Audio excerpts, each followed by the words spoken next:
Тартаан замын суурийг цутгаж бэлэн болгох нааж байрлуулахад шаардлагатай цавуу болон бусад бодисыг худалдаж авах, ажлын хүч гаргаж наан байрлуулах, тэмдэглэгээ хийх болон ажил удирдах нарийн мэргэжлийн инженер, техникийн ажилтнуудыг хүлээн авах, шаардлагатай тохиолдолд гормын дагуу хадгалах зэрэг арга хэмжээнүүд орж байна.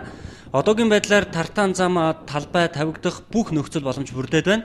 Монгол улсад анхудаа тавигдаж буй энэхүү зам талбайг шийдвэрлүүлэхэд Монголын хөнгөн атлетикийн холбооны ерөнхийлөгч улсын их хурлын гишүүн Болтын гүйцэтгэсэн үүрэг онцгой үнэлэмжтэй юм а гэж албаныхан хэлж байна.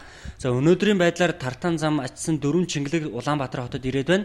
Цаг агаарын эрсдэлтэй нөхцлөөс хамаарч Тартаан замыг 2016 оны 4-р сард Налах хотод баригдаж буй спорт хотхны талбайд наан байрлуулахар болж байна. Эрүүл мэнд спортын яам нийслэлийн засаг даргын тамгын газар Монголын хөнгөн атлетикийн холбоо хамтран тус Тартаан замыг 4-р сар хүртэл хадгалах агуулга байрыг гормын дагуу бэлтгэх ажлыг хамтран хийж байна. Энэ ажлын хүрээнд өнгөрсөн 7 хоногийн амралтын өдөр хөнгөн атлетикийн холбооны ерөнхийлөгч Болд, хөнгөн атлетикийн холбооны гүйцэтгэх захирал бөгөөд ерөнхий нарийн бичгийн дарга Зоригт Баатар, нийслэлийн засаг даргын тамгын газрын дарга гэрэл чулуун тэргүүтээ албаны хүмүүс хөнгөн атлетикийн спортын хөгжлийг цоо шин шатанд гаргах нөхцөлийг бүрдүүлж буй Тартаан зам талбайтай танилцлаа. Налахад бий болж байгаа тус зам талбай нь Монгол улсын биеийн тамирын спортын салбарын түүхэнд томоохон хөрөнгө оруулалт болж байгаа гэдгээр онцлогтой юм а.